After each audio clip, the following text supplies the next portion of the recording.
Creatures of the Night. It's been a bit of a while. Sorry about that. The Astonishing. Dream Theater put out The Astonishing on the 19th of January. And I listened to it a good 3 times. 3 times before I could really come up with how I felt about the album. This album is absolutely amazing.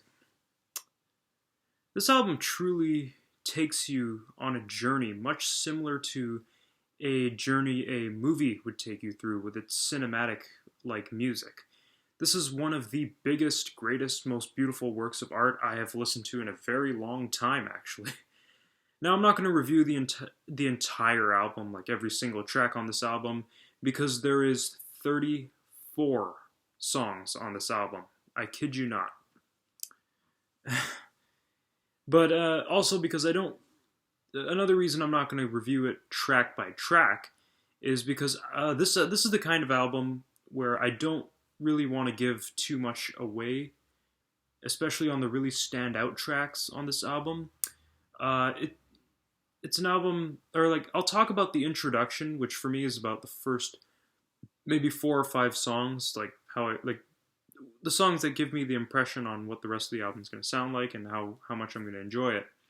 And I'll point out some tracks that I want you to listen to, my Creatures of the Night, and tell me your interpretation or how you feel about it in the comments below.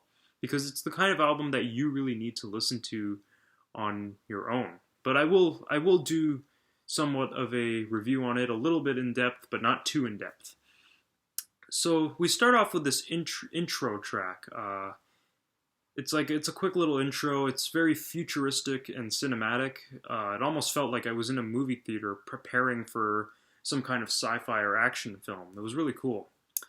And then we get into the song Dystopian Overture, which has a wicked harmonization of choir and pipe organ, which creates a very gothic / dark sound.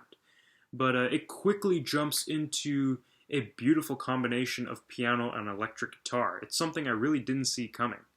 It has a very cool variety of different instruments. The solos in the song are phenomenal. John Petrucci really knows what he's doing on that guitar. He's one of my favorite electric guitarists. I will say that. And it's this song, Dystopian Overture, is an amazing way to truly break the ice into this album. It's a really good way to get me into the album. There's so many mood changes within the song. There's a cinematic break with a harp and some brass instruments that harmonize with a continuous guitar riff. It's a little all over the place, but it's cool. I tell you, this really feels like I'm about to start a really epic and unforgettable adventure or journey. And I got a really good feeling after I heard this song.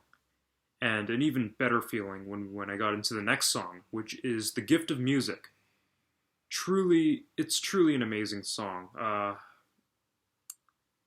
It's like it has this amazing old school Rush or even Queen-like feel and sound to it. It's such an uplifting track with such great meaning to it. It's like he says in the song, people don't have time for music anymore, and I really agree with that, with what he's saying. And it's such a great thing to sing about, giving the gift of music, giving people the music back in their lives. It's such a beautiful, positive, uplifting song. It's a song I really love. I'm not going to go too in depth on it. I did talk about it in a video when they first put out the song, and it's another song that you have to listen to on your own to really experience what this song is. The Answer is another beautiful track. Has such a peaceful feel to it. It's a song that really brings a good feeling inside of you, much like The Gift of Music. I can't describe that good feeling when you hear the song. It's like the instrumentation. It's got like this beautiful acoustic guitar as well as the piano melodies to go along with it. It's a fairly short track, but it was quite nice. It's kind of like an interlude. The mood, however, does shift into a bit of a darker twist in the following song, A Better Life, when you hear a much sadder piano melody layered with a heavier guitar riff, while James sings with much more emotion, or of quite emotional and more saddening lyricism. I really admire their ability to shift moods through the album. It's like it'll take you on this one positive perspective and then switch it over to a negative perspective suddenly, so you can get that grasp of positive and negative. It's really cool. You of course have Petrucci's soaring guitar solo in this song, "Better Life," and the song in general is just great. It's just a really emotionally driven track. Now, Lord Nefarious is a character that's introduced in the song, but the song itself goes into an even darker, much more fearful and paranoid mood. It's quite the interesting track. A Savior in the Square is another beautiful track, beautiful instrumentation. The acoustic guitar, piano, and electric guitar, as well as choir, all together create this beautiful and heavenly harmony. It's a very cinematic track, and it almost has quite a medieval feel to it. Eventually, the song breaks into a much more aggressive guitar riff, along with James on the vocals. But this song, in general, is truly a medieval style track. It's probably one of my favorites on the album. Ends on a very romantic note, with simply just piano and James' vocals leading into the next track, When Your Time Has Come, which is another beautiful track. I actually love this track. It starts with such an uplifting mood. I must say, listening to this album so far, I really feel like I'm listening to the soundtrack to an awesome movie. Like, this album so far, it's been really well done. Like, it's been amazingly well produced, and we then get into a break of ballads until like a lot of the songs, like towards that we get into a break of like these melodic ballads, which jump into a much until the song 3 Days, which jumps into a much more heroic, heavier feel. But yeah, now I'm not going to go too heavily in depth and review every single track on this album, like I said before, because it's something I really feel that you should listen to yourself. But there is a song on this album, later in the album, that I strongly suggest each and every listener takes the time to listen to, and that song is A New Beginning.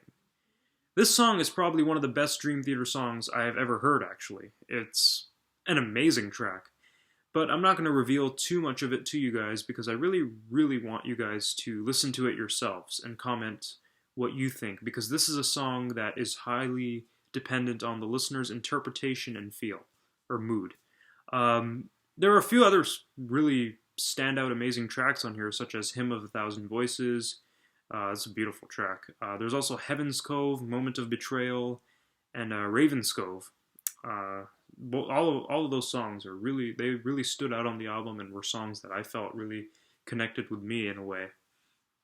But yeah, the album roughly has 34 songs, guys, and it's everything the title says it is. Astonishing. It's an amazing album, and it's something I can't go too far in depth with, because it's the kind of album that everybody has to listen to, and I really don't want to give away that experience and ruin it for anyone. But it's a fantastic album. It's something. If you're a Dream Theater fan, you have to hear this album. It's amazing. It's got 34 songs on it. If you like Dream Theater, you got 34 new songs by them. So, but yeah, thank you guys for sticking through that review. I hope you guys comment how you feel about the album below. So there will be a live stream on Friday, the official return live stream, I guess you can call it. Um, I got some more uploads coming up this week. I still have to talk about Dystopia by Megadeth. Um, and I got some cool top tens and stuff in the works. Fanbases Part 3 is currently being worked on, and yeah, so thank you guys for watching my Creatures of the Night. I would like to thank any new subscribers that have subscribed to this channel while I've been gone, and rock on and have an awesome evening. And do check out the album.